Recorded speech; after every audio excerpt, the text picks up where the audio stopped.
In Session 5, you created an extended version of the grid view control, adding additional functionality to it. Web user controls allow you to do the same thing a lot more easily, and allow you to create even more advanced controls. Web user controls are usually the best way to create custom controls.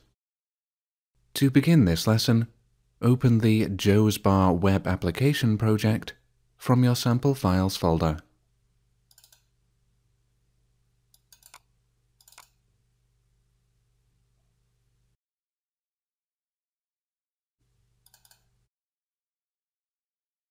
Now you're going to add a new Web User Control. To do this, right-click on Joe's Bar Web Application in the Solution Explorer and click Add New Item. Now click Web in the left-hand pane if it isn't selected already, and click Web User Control in the central pane. In the name box, type mailcontrol.ascx and click Add. Your new Web User Control is created and its code is automatically opened. Switch to Design View now.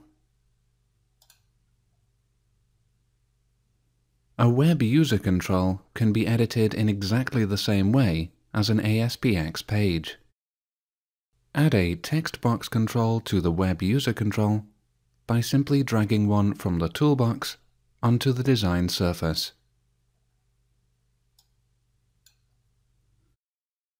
Now set the ID property of the new text box control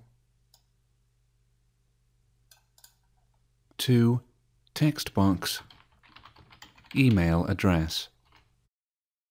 Next, add a button control just after the text box. Set its ID property to button sign up and set its text property to sign up. Now you're going to add some code to your Web User Control that will send an email message when the button is clicked. Add a click event handler to the Sign Up button and add the following code to the new event handler. System.net.mail.smtp client equals new system.net.mail.smtp client string address to sign up equals text box email address dot text client dot send simonsmart@aspnetcentral.com, then your email address, discount sign up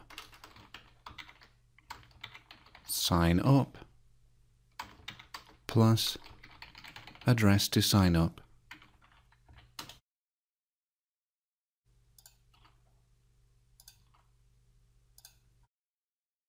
Text box email address dot text equals thanks for signing up.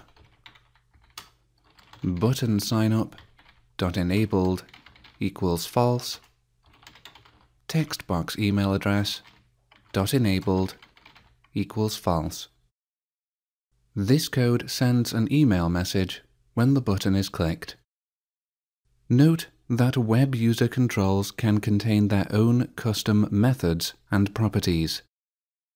All you need to do to add a custom property to a Web User Control is to create a public property in its code behind file.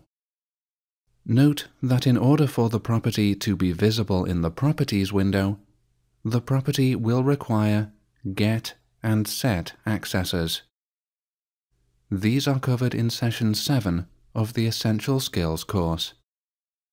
To add a method to a web user control, simply create a public method in its code behind file. Next, you're going to add your web user control to the default.aspx page. Open default.aspx in Design View, then scroll to the bottom of the page and click and drag mailcontrol.ascx from the Solution Explorer to the bottom of the page.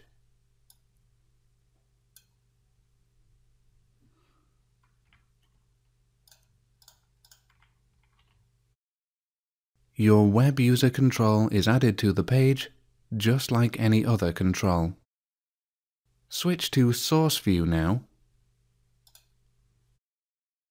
and notice the code near the top of the page, register src equals mailcontrol.ascx, tag name equals mailcontrol, tag prefix equals uc1. You used some very similar code when you added an extended grid view control to a page in Lesson 5.2. Dragging and dropping a web user control onto a page adds this code automatically.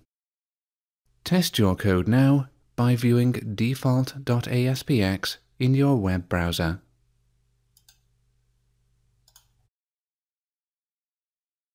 Your new web user control appears at the bottom of the page.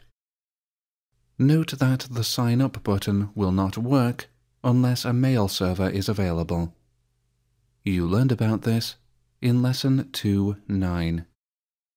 Web user controls can vastly reduce the amount of code that a web application needs and ensure that controls work consistently throughout the application. If a collection of controls and code are used in multiple places in your application, you can use web user controls to centralize their code into one place. Web user controls are also useful because of their portability. Web user controls can easily be copied into different projects, enabling you to distribute and reuse complex components. Close your web browser now, and close Visual Studio. You've now completed Lesson 8.4. Create a web user control.